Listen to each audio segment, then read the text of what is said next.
नमस्कार, मैं हाजिर हूं राधेश्याम दीक्षित, आपका होस्ट और दोस्त कार्यक्रम युवा मन लेकर एक और युवा साथी के साथ। और आप सुन रहे हैं रेडियो जयघोष 107.8 FM।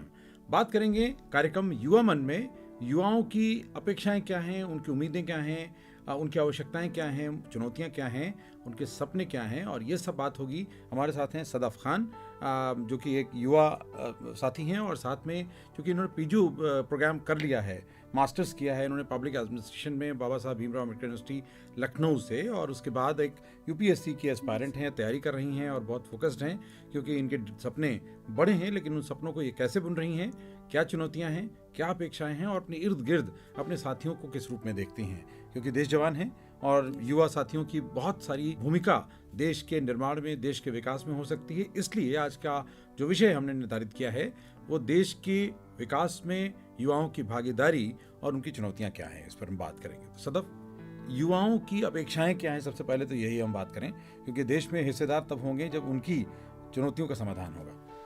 यस सर, तो sir as a representative of youth अगर हम बात करें तो जनरली युवा का एक हमेशा ये कहना रहता है कि हमारे पास इंफ्रास्ट्रक्चर नहीं है। हमारी जो एजुकेशन सिस्टम है वो लॉर्ड मैकॉले की टाइम से चली आ रही है, उसमें चेंजेस नहीं आया है। हम जो पढ़ रहे हैं बुक्स हमारी पुरानी है, पढ़ाने का तरीका जो है पुराना है, लेकिन जो अभी हमारा कॉम्पिटिटिव वर्ल्ड है वो 21st सेंचुरी का है, तो उसमें कहीं ना कहीं हमें कम्पीट करने में थोड़ा दिक्कत आ जाती है। लेकिन फिर वही बात आती है कि न्यू एजुकेशन पॉलिसी उसके लिए आ रही है, लेकिन वो ज़मीनी स्तर पर ग्रास रूट लेवल पे कितना इम्प्लीमेंट हो पाता है ये देखना, और ये बहुत बड़ी चुनौती की बात रहेगी। क्योंकि अभी भी जहाँ पर स्कूल है भी वहाँ पे टीचर और स्टूडेंट का रेशियो बहुत कम है, और जहाँ पे टीचर्स अवेलेबल भी हैं तो उनकी क्या क्रेडिबिलिटी है हमें ये भी देखना पड़ेगा कि उनमें वो पोटेंशियल है कि नहीं। क्योंकि बहुत सारी ऐसी न्यूज़ आती हैं कि किसी गांव से कोई टीचर है, उसको नॉर्मल चीज़ें नहीं पता है, उसे राजधानी नहीं पता है इस इंडिया की, और वो बच्चों को पढ़ा रहा है। तो कहाँ जाकर आने वाले टाइम में जब वो आगे जाएंगे आने वाले 10 साल में, और जब हम अमृत काल की बात कर रहे हैं, तो क्या सच में वो तैयार हो पाएंगे कि हम भारत को और बेहतर बना सके। तो ये एक चुनौती है कि एक इंफ्रास्ट्रक्चर, कि हमारे पास इंफ्रास्ट्रक्चर है कि नहीं।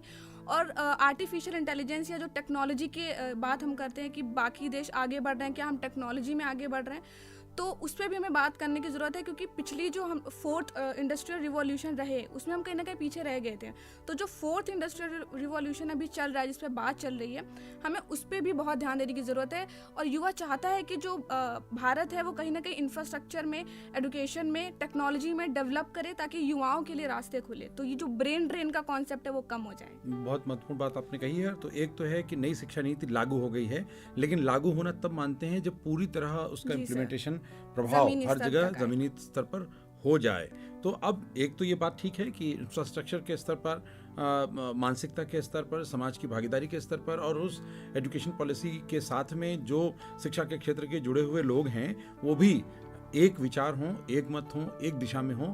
अलग अलग दिशा में अलग अलग भूमिकाएं हो सकती हैं, लेकिन लक्ष्य एक तरफ हो।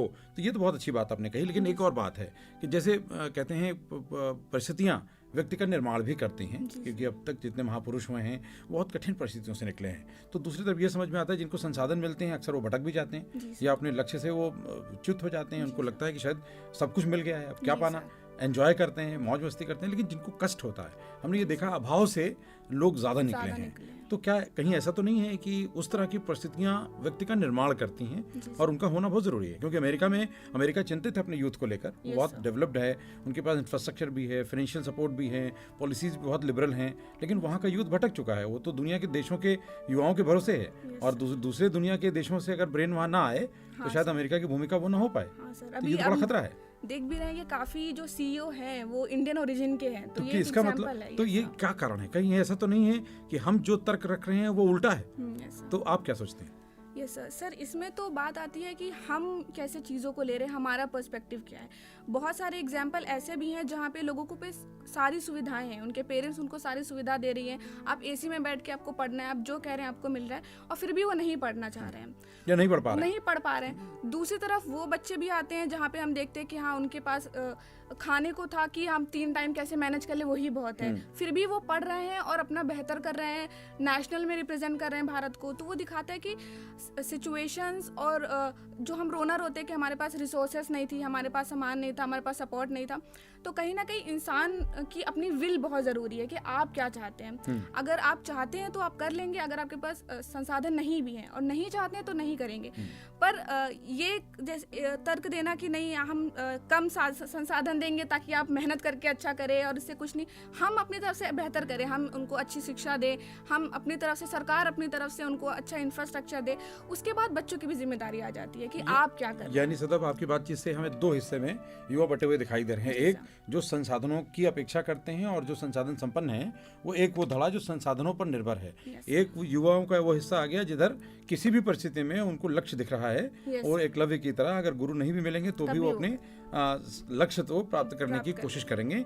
और अगर हम खेलों में देखें तो अधिकतर जितने भी नेशनल स्पोर्ट्स हैं उसमें रिमोट एरिया से आ रहे हैं और ज़्यादातर उसमें कोई सब्जी वाला है, कोई सफाई कर्मी है, उनके बच्चे बहुत निकल के आ रहे हैं, कोई किसान है, क्योंकि वो कठिन परिस्थितियों के मुकाबले के लिए मानसिक तौर पर, शारीरिक तौर पर परिस्थितिजन्य स्थितियों के तैयार रहते हैं और किसी चीज़ को भी स्वीकार कर लेते हैं और अपने रास्ते पर आगे बढ़ते रहते हैं। तो इन दोनों के में भी प्रतिभाएं हैं और उन दोनों जगहों से आज अगर देश में की बात करें तो एक तरह से ये भी इंडिया वर्सेस भारत की बात भी हो रही है, तो कहीं ना कहीं यही अंतर है। तो उन दोनों के भी मुकाबला है, तो हमारे पास दोनों जगहों पर जो संभावनाएं हैं वो प्रबल हैं, जो परिस्थिति में है वो भी और जहाँ संसाधन है वहाँ भी। लेकिन जो आपने कहा कि जहाँ चाह वहाँ राह, there is a will there is a way, तो ये विल कैसे तैयार होती है? मतलब इसका कोई खास जरूरत होती है किसी की इच्छा शक्ति के लिए या स्वतः बन जाती है, कैसे बनती है? सर इसके बहुत सारे डायमेंशन हैं। जैसे एक की बात करें तो पेरेंट्स का रोल बहुत इंपॉर्टेंट है। जैसे हम देखते हैं बचपन से आप उनको कैसी कंडीशनिंग प्रोवाइड कर रहे हैं, वो आगे जाके वो वैसा व्यक्ति बनता है। बहुत से पेरेंट्स होंगे, बच्चों ने जो डिमांड की आप तुरंत दे रहे हैं, आपने उन्हें स्ट्रगल करना नहीं सिखाया, आपने उनको कभी ये सिखाया ही नहीं कि कभी कभी हम जो चाहते हैं वो हमें नहीं भी मिलता है, आपने उन्हें सिखाया ही नहीं कि चीज़ें मेहनत करके मिलती हैं। उन्होंने आईफोन मांगा, आपने आईफोन दे दिया, उन्होंने बोला हमको ये चाहिए, वो मिल गया। तो जब वो बड़े होते हैं और जब एक कॉम्पिटिटिव वर्ल्ड में आते हैं तो वो कॉम्पिटिशन उन्हें करना नहीं आता, जो चीज़ उन्हें मिल पाएगी मिलेगी, वो मेहनत नहीं कर पाएंगे। तो एक तो ये चीज़ है कि उनमें विल पावर बहुत वीक हो जाती है और वो इमोशनली बहुत वीक रहते हैं कि अगर एक बार फेल हो गए तो हम कैसे करेंगे, क्योंकि उनको हर चीज़ मिली है। दूसरी चीज़ आती है कि स्टूडेंट की भी अपनी बात आती है कि आप क्या चाहते हैं, आप सच में कुछ बेहतर चाहते हैं कि नहीं। जैसे आज का जो युवा है मोस्टली वो कहीं ना कहीं एक वर्चुअल वर्ल्ड में रह रहा है, फोन में या सोशल मीडिया पे, काल्पनिक दुनिया है, तो वो रियलिटी से बहुत भाग रहा है। तो जब भी कोई प्रॉब्लम आती है तो वो प्रॉब्लम को सॉल्व करने की बजाय वो प्रॉब्लम को ही हटा देता है, वो इग्नोर करता है। तो चीजों को हमें फेस करना होगा, यानी इग्नोर करने के अभ्यस्त हो जाते हैं। हाँ, और हम सोचते हैं कि हमारे साथ ही ऐसा हो रहा है, या तो हमें नेगेटिविटी और पॉजिटिविटी के बीच का रास्ता देखना है कि कैसे बैलेंस करना है कि अच्छी चीज भी होंगी आपके साथ, बुरी चीज भी होंगी। क्योंकि और कहीं ना कहीं हम ये भूल जाते हैं कि जब हमारे साथ कुछ बुरा होता है तो हम बोलते हैं अरे हमारे साथ ही क्यों हो रहा है, पर जब अच्छा होता है तब हम ये नहीं बोलते अरे हमारे साथ ही अच्छा क्यों हो रहा है, उसके साथ अच्छा हो जाए, वो कितने साल से फेल हो रहा है। नहीं, तो जब आपके साथ ही अच्छा हुआ है तो आपके साथ बुरा भी होगा। वही चीज़ है कि जैसे जब आप बारिश के लिए प्रे करते हैं तो आप कीचड़ के लिए भी तैयार रहिए, क्योंकि उसके साथ आएगा। आप बड़ी चीज़ों के लिए तैयारी कर रहे हैं, बहुत एग्जाम, जैसे अभी आया है कि हाल ही में 1 साल के अंदर 16 से 17 बच्चों ने कोटा में सुसाइड कर लिया। तो वो दिखा रहा है कि कितना प्रेशर है, बच्चों पे कितना प्रेशर है, और बच्चों के साथ साथ सोसाइटी और पेरेंट्स का कितना प्रेशर है। जैसे मेरी भी रिलेटिव्स में बहुत सारे लोग हैं, तो वहाँ पे ऐसा कॉन्सेप्शन है कि सब लोग जब एक फैमिली में डॉक्टर है तो एक प्रेशर है कि आपको भी डॉक्टर बनना है, बच्चे का मन है कि नहीं है, इंटरेस्ट है कि नहीं है, उसमें कैपेबिलिटीज़ है कि नहीं है। तो ये सब भी चीज़ कहीं ना कहीं फिर आगे जाके फेलियर्स ले जाती है और फिर लगता है कि बच्चे ने कुछ नहीं किया। आपकी बात से ये बात समझ में आती है, संसाधन होने के बावजूद वो नहीं इसी वजह से ये बात समझ में आती है कि अलग अलग जो हिस्सेदार हैं इस यात्रा के, उसमें पेरेंट्स हैं जिनको भी अपने स्तर पर परिष्कृत करना है, अपनी मानसिकता को, अपने दृष्टिकोण को, अपने विचार को, और दूसरे वो एस्पायरेंट हैं, यूथ है, जिनको अगर परिस्थितियां विपरीत हैं तो उनके साथ सहभागी होकर उनको तैयार करने में मदद करना है, और साथ में अपनी बात को समझाते हुए अपनी जगह भी बनानी है और आगे भी बढ़ना है। और साथ में ये भी है कि जो अपने पीयर ग्रुप हैं उनके बीच में सही बात के लिए तार्किक, बौद्धिक और प्रयासों के जरिए अपनी बात को स्थापित करते चलना है, ताकि इस तरह के प्रेशर को बैलेंस किया जा सके, घटाया जा सके। आपने पीयर ग्रुप की बात की तो वो बहुत इंपॉर्टेंट है। जैसे लोग बोलते हैं कि किसी संगत का या किसी पीयर ग्रुप का क्या फर्क पड़ता है, तो बहुत ज्यादा फर्क पड़ता है। तो अगर आप और एक कहावत भी है कि अगले 5 साल में आप क्या होंगे, वो आप कौन सी किताब पढ़ते हैं, क्या खाना खाते हैं और किन 5 लोगों के साथ वक्त बिताते हैं, ये डिसाइड कर देता है। और कहावत भी है, संगत से गुणात है, संगत से गुणजात। तो इससे बहुत फर्क पड़ता है। तो आप अगर आपका गोल बहुत बड़ा है, अगर आप कुछ अच्छा करना चाह रहे हैं, कुछ नेशन के लिए कर रहे हैं, कुछ प्रोडक्टिव करना चाहते हैं, तो आप अपने आप को उन लोगों से सराउंड कीजिए जो पॉजिटिव हो, जिनकी वाइब्स पॉजिटिव हो और जो बहुत बड़ा गोल लेकर चलते हो। जैसे ये नहीं कि कुछ गलत हुआ या कहीं फेल हो गया जो बोले कि अरे यार छोड़ दो, रहने दो, गिव अप करने वाले लोगों से दूर रहिए। और एक एग्जाम्पल ये भी कि जब आप देखें कोई शेर शिकार करने जाता है तो वो अपने साथ झुंड में शेर को ही ले जाएगा। अगर वो बीच में अगर उसके साथ भेड़िया भी रहेंगी या कोई हाथी भी रहेगा, तो वो जो एक गोल है वो उससे डाइवर्ट हो जाएगा, क्योंकि उनका गोल अलग है, उनका गोल अलग है। तो आप उन लोगों के साथ रहिए जिनका गोल सेम है, जिनका सोचने का तरीका सेम है। और आपको ज़्यादा से ज़्यादा कोशिश कीजिए जो आपसे बेहतर, जिनसे आपको सीख सकते हैं, आप उनके साथ टाइम बिताइए। जो आपको आने वाले फ्यूचर की बात करते हो, जो डेवलपमेंट की बात करते हो, जो टेक्नोलॉजी पे बात करते हो, जो ग्रोथ पे बात करते हो, ना कि दूसरे लोग क्या कर रहे हैं, किसके साथ बुरा हुआ, गॉसिप्स। तो आप टाइम किस लोगों के साथ बिता रहे हैं, ये बहुत इंपॉर्टेंट है। पीयर ग्रुप बहुत इंपॉर्टेंट है। यानी जो काम करें वो गुणवत्ता पर रखो, जी सर, वैचारिक हो, चिंतन आधारित हो और कुछ निर्णायक हो। ऐसा ना हो कि आप जब दिन गुजर जाने के बाद आप खुद से पूछ रहे हो कि आज दिन भर किया क्या। तो ये है कि समय का सदुपयोग भी करना है, क्योंकि आप एक युवा हैं और युवा साथियों के से अपेक्षाएं बहुत हैं और उनको भी समाज से अपेक्षाएं हैं, लेकिन समाज सबकी भागीदारी से निर्मित होता है, बनता है, और देश भी नागरिकों से बनता है। जब हम आज देश के निर्माण में युवाओं की भागीदारी की बात करते हैं तो पहले युवाओं की फिक्र करनी ज़रूरी है। उनकी चिंताएं क्या हैं, उनके मसले क्या हैं, उनकी मुश्किलें क्या हैं, उनकी आवश्यकताएं क्या हैं, अपेक्षाएं क्या हैं, उम्मीदें क्या हैं और उनके सपने क्या हैं। तो हम बात कर रहे हैं सदफ से, और सदफ ने बहुत खूबी के साथ सभी युवा साथियों की बातों को एक तरह से प्रतिनिधित्व करते हुए रखा है। अब हम बात कर रहे हैं कि अभी हम देख रहे हैं कि बहुत बड़ी तादाद में युवा जिनके अंदर पोटेंशियल बहुत है, लेकिन ऐसे गलत संगत में पड़ जाते हैं और अभी हम देखते हैं कि नशे के शिकार हैं। अभी भारत सरकार ने नशे के खिलाफ एक बड़े कैंपेन चलाई और उन्होंने कोशिश किया कि जितना नशा की सामग्री जब्त हुई है उसको नष्ट करें और उस पर एक चर्चा शुरू करें। आपको क्या लगता है कि नशा कितना बड़ा दुश्मन है युवाओं का? सर, नशा किसी भी चीज़ का, नशा तो दुश्मन ही है। आप, इसका मतलब ये हो गया ना कि आप अपने कंट्रोल में नहीं है, आप किसी दूसरी चीज़ के कंट्रोल में है। तो जो इंसान अपने माइंड, अपने बॉडी को, अपने इमोशंस को कंट्रोल में नहीं रख पा रहा है, तो फिर वो आगे क्या ही करेगा। वो देश छोड़िए, वो खुद का ही नहीं भला कर सकता है। और नशे की जब बात आती है तो 2 एस्पेक्ट आते हैं। पहला तो ये कि एक अभी के जो यूथ है उसमें एक फियर ऑफ मिसिंग आउट है, कि पीछे छूट जाने का डर, कि लोग नशा कर रहे हैं, लोग हुक्का पी रहे हैं, लोग सिगरेट पी रहे हैं, हम नहीं पी रहे तो हम कूल नहीं हैं, हम इस जनरेशन में नहीं है। तो ये हमें समझने की जरूरत है कि वेस्टर्नाइजेशन और मॉडर्नाइजेशन दोनों डिफरेंट कॉन्सेप्ट अलग चीज़ है। ये बहुत बड़ी बात कही है सदफ ने कि इसको हमारे बहुत से साथी कॉन्फ्लिक्ट में आते हैं, वो समझ नहीं पाते हैं, दोनों मिस कर देते हैं। जी सर, वो मिस इंटरप्रेट करते हैं। उन्हें लगता है कि हम वेस्टर्नाइजेशन की तरफ बढ़ रहे हैं तो हम मॉडर्न है। तो मॉडर्नाइजेशन और वेस्टर्नाइजेशन दोनों ही अलग चीज़ है। मॉडर्नाइजेशन की मतलब आपके थॉट प्रोसेस बहुत अच्छे हैं, आप आगे का सोचते हैं, आप बेहतर सोचते हैं। और वेस्टर्नाइजेशन का मतलब है कि आप वेस्टर्न के सारे आइडियाज को फॉलो कर रहे हैं। ऐसा नहीं है कि वेस्टर्न की सारी चीज़ें गलत है, आप फॉलो कीजिए। जो चीज़ सही लगती है आपको, जो चीज़ से फ़ायदा है, तो आप उसको फॉलो कीजिए। पर वेस्टर्नाइजेशन में ये नहीं कीजिए कि आपकी जितनी अपनी चीज़ें हैं, आप अपने देश की, आप अपनी एथनिसिटी, अब वो भूल जाइए, ये गलत है। तो एक ये बच्चों में है कि हमें पीछे छूट जाने का डर है कि वो लोग हुक्का पी रहे हैं, वो सिगरेट पी रहे हैं, हम नहीं पी रहे हैं तो हम पीछे छूट रहे हैं। तो वो उस चक्कर में पी रहे हैं, कूल बनने के लिए, लोगों को दिखाने के लिए, जिसमें वो नशा में आ जाते हैं।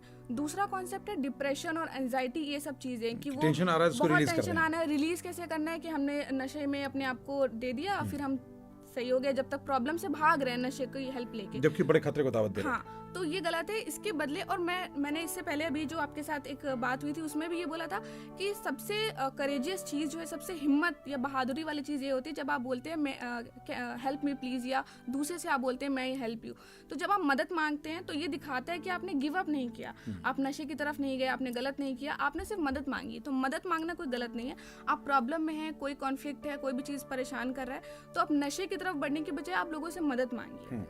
बहुत महत्वपूर्ण बात की है हारने की या असफल होना ये कोई अपराध नहीं है, बल्कि दुनिया में जितने महापुरुष हुए हैं, जितने बड़े लोग हुए हैं, वो सब बार बार असफल हुए हैं, क्योंकि असफलता आपको सिखाती है, क्योंकि असफलता में सफलता है। पहली बात तो ये आपको पता चलता है कि आपकी कमी क्या थी, दूसरी बात ये पता चलती है कि आपके लक्ष्य की तैयारी में चूक कहाँ हुई, तीसरा ये पता चलता है कि आपको और करना क्या क्या है, और चौथा ये पता चलता है कि जो उस रास्ते से जाकर सफल हो गए हैं उन्होंने किया क्या क्या था। तो ये सब तभी पता चलता है जब उस रास्ते पे आप चलते हैं, और अगर पूरा नहीं चल पाए तो इसका मतलब तैयारी कम थी, यानी कि तैयारी की दरकार है, और आप आगे बढ़ें और आगे बढ़ते चलेंगे तो बहुत कुछ आपको मिलता चलेगा। चूँकि सदफ भी एक यूपीएससी एस्पायरेंट हैं, ऐसे बहुत तरह के अलग अलग की सेवाएं हैं जिसमें बच्चे तैयारी कर रहे हैं, बहुत तरह के पद हैं जिनके लिए तैयारी करते हैं, बहुत सी तरह की सेवाएं हैं, अपनी भूमिका अदा करना चाहते हैं, और बहुत से देश के निर्माण में भागीदार होने के लिए समाज के सीधे सेवा में आ जाते हैं। उनको ऐसा लगता है कि अभी वक्त है, उनको अभी आना चाहिए।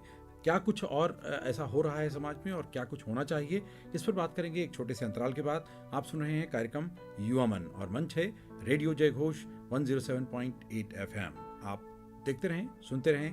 कुछ ही अंतराल के बाद हम हाजिर होते हैं और इस वार्ता को आगे बढ़ाते हैं।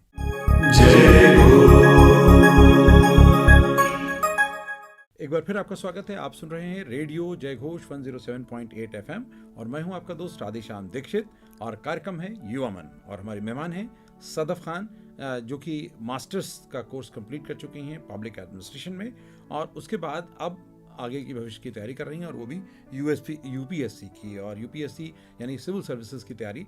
और सिविल सर्विसेज के सपने बहुत से यूथ पालते हैं, कुछ सफल हो पाते हैं क्योंकि सीट्स कम होती हैं, भागीदार होने वाले लाखों की तादाद में पूरे देश के हर हिस्से से हिस्सेदार हैं इसमें।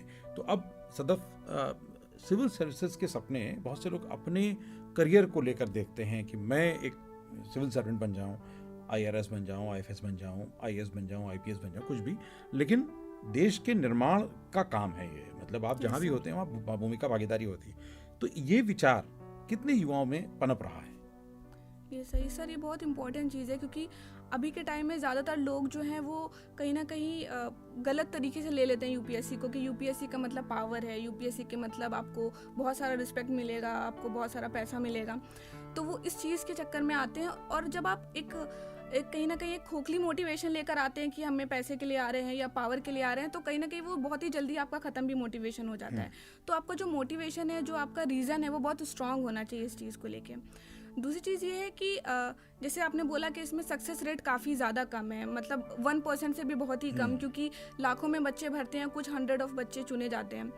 तो इसमें क्या है, बट फिर भी जो बच्चे इसकी तैयारी कर रहे हैं, कहीं ना कहीं ये जो पूरी जर्नी है, जो इसका सिलेबस है, तो आपकी जो पर्सनालिटी डेवलपमेंट करता है, जो आपका नॉलेज का जो इन्हेंसमेंट होता है, वो बहुत ज़्यादा इंपॉर्टेंट हो जाता है। हाँ, तो अगर आप यूपीएससी में सफल नहीं भी होते हैं, बहुत सारे लोगों को हमने देखा, पर वो अपने लाइफ में काफ़ी सक्सेसफुल हो जाते हैं, क्योंकि ये जो यूपीएससी की जर्नी है वो आपको बहुत ही अलग बना देती है रेस्ट ऑफ द पीपल से। यस सर, तो आपकी पर्सनैलिटी, आपका सोचने का तरीका, वो आपको रेस्ट ऑफ द पीपल से अलग बना देती है ये जर्नी। दूसरी चीज़ आती है कि आपको ये भी देखना है कि यूपीएससी को बैकबोन ऑफ द कंट्री बोलते हैं, कि सरकार तो 5 साल बाद चली जाएगी, पर जो यूपीएससी का है, जो ब्यूरोक्रेट्स हैं, जो आईएएस आईपीएस हैं, वो हमेशा रहने वाले हैं, और वही एट द एंड पॉलिसी बनाएंगे, और जो इम्प्लीमेंटेशन का है बिल्कुल ग्रास रूट लेवल पे उनको लाना है। तो बहुत बड़ी जिम्मेदारी है, क्योंकि आप लोगों की ज़िंदगियां बदल देंगे, हज़ारों लोगों की ज़िंदगी आपकी एक साइन से बदल जानी है। तो उसमें आपका विल ये नहीं होना चाहिए कि हमें पावर के लिए आना है, क्योंकि ऐसे तो बहुत सारी चीज़ें हैं, बहुत सारी जॉब्स हैं जिससे आपको पैसा मिल सकता है, आपको पावर मिल सकता है, लेकिन सिस्टम में आकर सिस्टम बदलने का और लोगों की ज़िंदगी बदलने का ये बहुत ही अच्छी चीज़ है, और आपको उस तरीके से लेना चाहिए। तो मेरा यही कहना है कि अगर आप इस जर्नी में आ रहे हैं तो आपका एक रीज़न बहुत सॉलिड होना चाहिए, क्योंकि कभी क्या हर दूसरे दिन आपको लगता है कि नहीं हो पाएगा, नहीं करना चाहिए, क्योंकि इतना जो सेक्रीफाइसेस करने पड़ते हैं, जो आपको मेहनत करनी पड़ती है, आपको हर दूसरे दिन लगता है नहीं हो पाएगा, रहने देते हैं, कुछ और करते हैं, या सब इंजॉय कर रहे हैं, सब पार्टी कर रहे हैं, आप चीज़ें छोड़ रहे हैं, तो आपको लगता है अरे नहीं ठीक है, हम भी ये सब छोड़ देते हैं, रहने देते हैं, कोई सिक्योर जॉब ले लेते हैं कुछ करके, कोई प्लेसमेंट ले लेते हैं, आसान है, पैसे मिल रहे हैं, पर आप वो सब सेक्रीफाइस करते हैं, और वो तभी आप कर पाएंगे जब आपका रीज़न सॉलिड होगा। कभी मन नहीं करेगा, कभी आपकी तबीयत खराब है, कभी घर में कोई प्रॉब्लम है, तो इसका बस यही है कि आपने जो सोच रखा है वो आपको डेली मोटिवेट करता है। आपको बाहर से मोटिवेशन की ज़रूरत नहीं पड़नी चाहिए, और मेरा यही मानना है यूपीएससी नहीं, कोई भी चीज़ के लिए अगर आपको बाहर से मोटिवेशन की ज़रूरत पड़ रही है तो वो चीज़ आप करिए ही नहीं, क्योंकि मोटिवेशन की ज़रूरत पड़ती ही नहीं है जो चीज़ अगर हम सच में करना चाहते हैं। हम अगर आपको स्कूल नहीं जाना है, आपको छुट्टी मारनी है, आपको कोई मोटिवेट नहीं करेगा, आप कर लोगे वो चीज़। तो आपको मोटिवेशन बाहर की जरूरत ना पड़े, इसलिए आपका इंटरनल रीजन बहुत स्ट्रांग होना चाहिए। सदत, यहाँ पे एक सवाल ये बड़ा आ रहा है, क्योंकि देश के नागरिक होने के नाते 18 साल के ऊपर जब बालिग हो जाते हैं तो सबको संवैधानिक अधिकार, वैसे भी नागरिक के तौर पर हमेशा पर मिले हुए हैं, लेकिन वोट का अधिकार मिल जाता है। और साथ में जब वोट का अधिकार मिलता है तो चिंतन का दायरा बढ़ जाता है, सवाल के उत्तर तलाशने की एक कोशिश बढ़ जाती है। तो इसमें जो एक डेमोक्रेसी है उसमें हिस्सेदारी युवाओं की सीधे तौर पर केवल वोट देना नहीं है, उसके बाद भी है। तो उसमें क्यों इतनी भागीदारी नहीं हो पाती?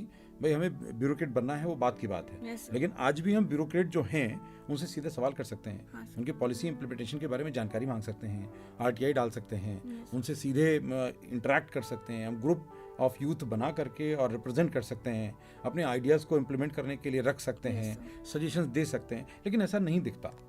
क्या कारण है? सर इसके बहुत से रीज़न हैं। जैसे आपने बोला कि हम अधिकारी से सवाल कर सकते हैं, पूछ सकते हैं, तो ये बहुत आयरनी सी चीज़ है कि जो पुलिस हमको हमारे लिए बनाई गई जिससे हम सेफ फील कर सके, बट जनरली गांव में और बहुत सारे एरिया में लोग उनसे डरते हैं। तो हमें कम्युनिटी पुलिसिंग का कॉन्सेप्ट जो है वो लागू करना चाहिए, जहाँ पे लोग मिलकर पुलिस के साथ काम कर सके।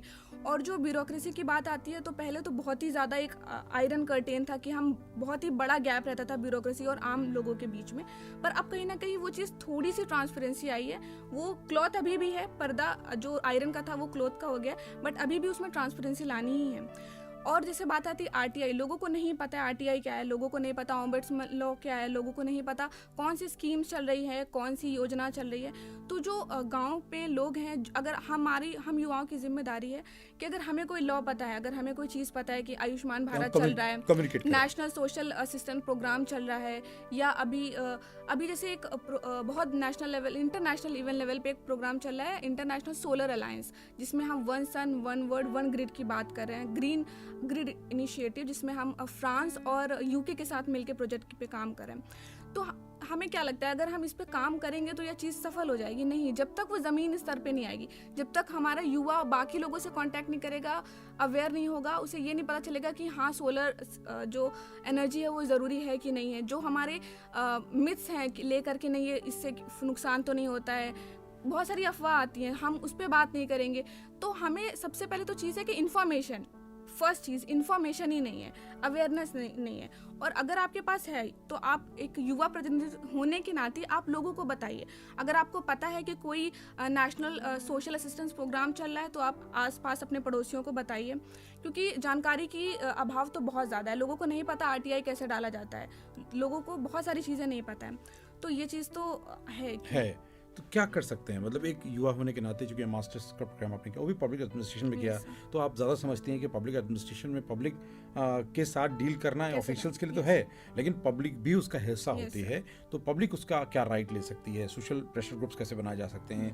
उनकी भूमिकाएं क्या हो सकती हैं? वो रजिस्टर्ड हो, कोई दिक्कत नहीं पड़ती, लेकिन वो उनकी जिम्मेदारी भी है, ये उनका अधिकार भी है, ये उनका कर्तव्य भी है ना, क्योंकि हमारी जो कॉन्स्टिट्यूशनल ड्यूटीज़ हैं वो भी फिक्स हैं। तो हमें अवेयर नहीं है, तो हम कैसे सोच सकते हैं कि हम अचानक ऑफिशियल बनेंगे और हम समाज में चेंज कर पाएंगे? क्योंकि जब तक हम भागीदार खुद नहीं हो रहे हैं तो हम दूसरों को भागीदार कैसे करेंगे?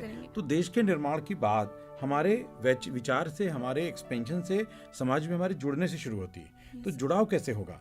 क्या क्या किया जा सकता है? क्योंकि अगर हम 60-70% की आबादी की बात करते हैं कि वो युवा है, तो यानी इतनी बड़ी, अगर पूरे देश की आधी से ज़्यादा आबादी यूथ है, और अगर वो इनिशिएटिव ले लेंगे तो सरकार को उनके हिसाब से चलना आवश्यक है। तो सरकार तो भागीदार है, सरकार के बहुत से प्रोग्राम में पहले तो वहाँ से शामिल हो जाएं। फिर और क्या क्या तरीके हो सकते हैं, क्या करें युवा? यस सर, क्योंकि यूथ का मतलब ही होता है एनर्जी, पावर। आप बहुत युवा हैं। और सर जैसे आपने बोला कि इलेक्शन के टाइम पे कि हम डेमोक्रेसी की बात की, तो ये चीज़ तो है। अगर अभी हम इलेक्टोरल डेमोक्रेसी इंडेक्स की बात करें तो उसमें इंडिया की पोजीशन 108 आती है। तो ये कहीं ना कहीं दिखाता है कि जब हम लार्जेस्ट डेमोक्रेसी, ओल्डेस्ट डेमोक्रेसी की बात करते हैं, तो अभी भी लोग वोट डालने नहीं जा रहे हैं। और जा भी रहे हैं जो युवा है, उनको ये लगता है कि हाँ हमने एक सेल्फी ले ली, हमने वोट डाला है, बस यही तक का था। नहीं, हमें ये देखना है कि पिछले 5 सालों में उसने प्रचार कितना किया, इससे बजाय पिछले 5 सालों में उसने काम कितना किया।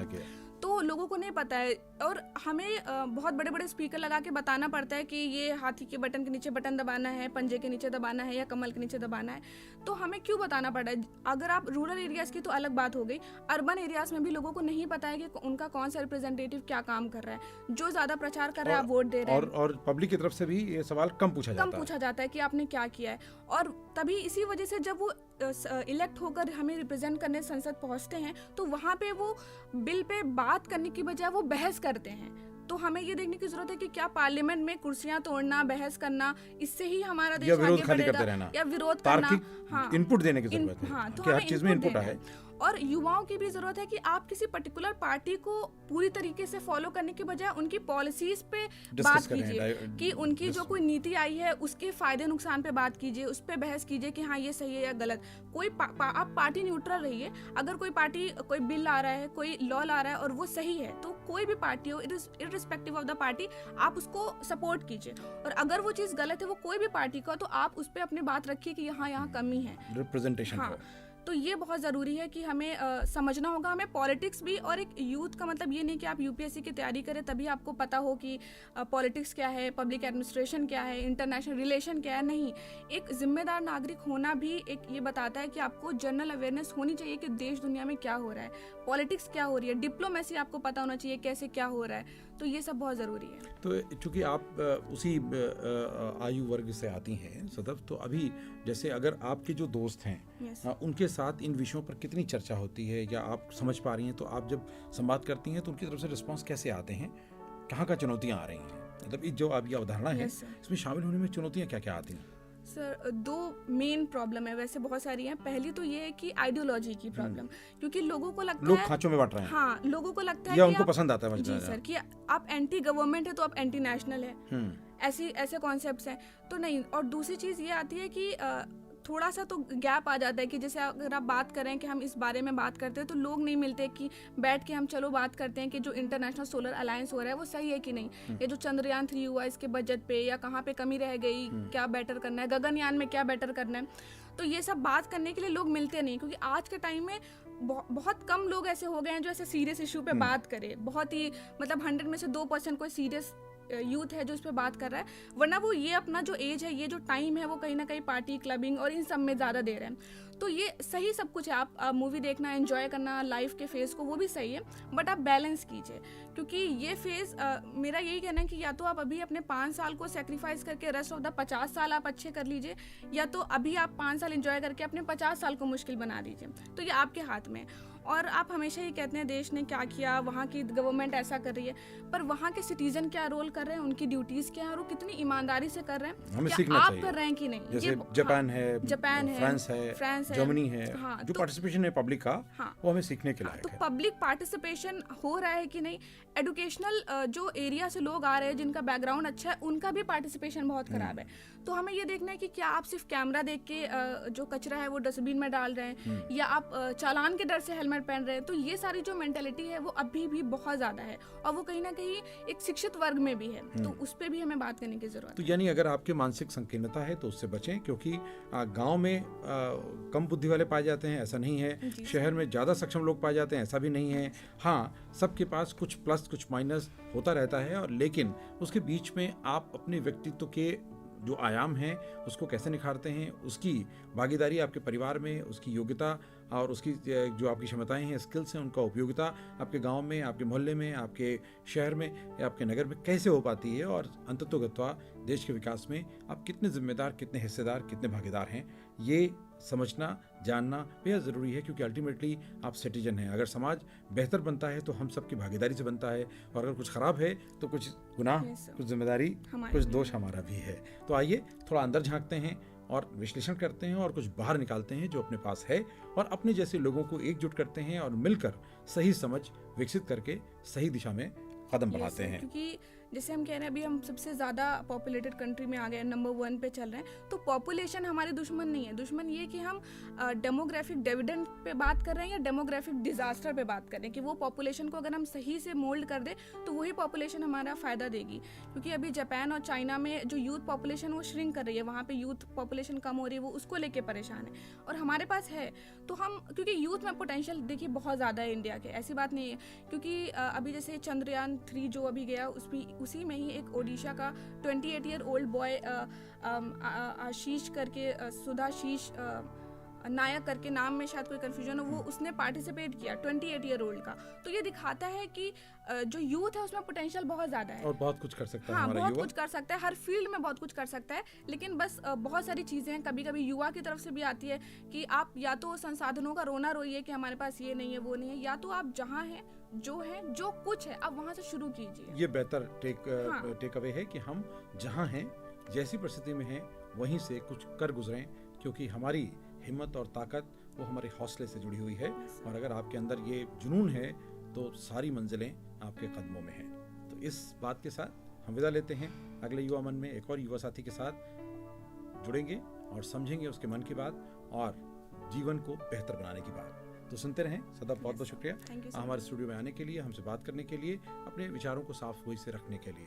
आप भी इसमें जुड़ें, हिस्सेदार बने, अपने कमेंट बॉक्स में ज़रूर पोस्ट करें। और अगर आपका कोई साथी इस चर्चा का हिस्सेदार बनना चाहता है, समझना चाहता है, तो शेयर करें, लाइक करना ना भूलें, सब्सक्राइब भी कर सकते हैं, ताकि बार बार हमारे नोटिफिकेशन आपके दरवाजे तक दस्तक देते रहें।